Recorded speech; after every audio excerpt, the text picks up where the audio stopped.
দেহের যে সৌন্দর্য প্রদর্শনী করা হয়, এ কি কোনো মুসলমান দেশের করা উচিত? কোন মুসলমানদের জন্য এটা কি বৈধ? আজ নির্লজ্জতা বেহায়ামি ছড়িয়ে পড়ছে চতুর্দিকে। আল্লাহ পাক নিষেধ করছেন, হারাম করে দিয়েছেন। প্রকাশ্য অপ্রকাশ্য সব রকমের নির্লজ্জতা আল্লাহ পাক। তাদের কাছে মজা লাগে। কবিতা পাঠের আসর, গানের আসর, পুঁথি পাঠের আসর, নাচ, নাটক, গল্প ইত্যাদি তাদের কাছে মজা লেগেছে। আমার কোরআনকে তারা ছেড়ে আপনার কোরআনকে তারা উপহাস করেছে। এই উপহাস করার কারণেই মুসলমানদের এই চরম অবনতি। আল্লামা ইকবাল বলেছেন, वो जमाना में मुअज़्ज़ज़ थे मुसलमान होकर और तुम मुखार बने हो तारिके कुरआन होकर। সে যুগের মানুষেরা কোরআনকে সম্মান করে দুনিয়ার বুকে মর্যাদা তারা পেয়েছিলেন, আর আজকে কোরআনকে অমক কোরআনকে না মেনে কোরআন থেকে দূরে সরে গিয়ে মানুষেরা আজ চরমভাবে জিল্লতির মধ্যে পড়ে গিয়েছে।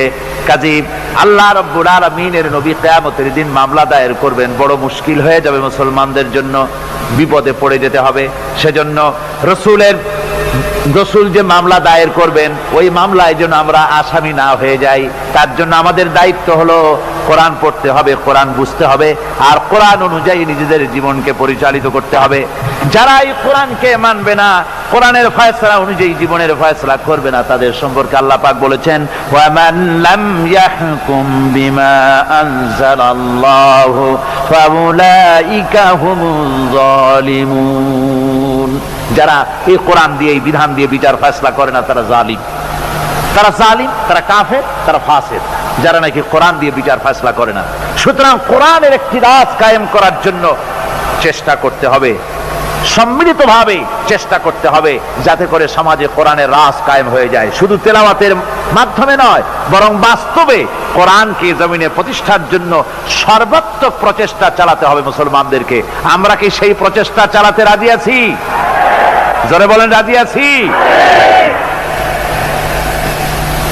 আল্লাহ রাব্বুল আলামিন বলেন,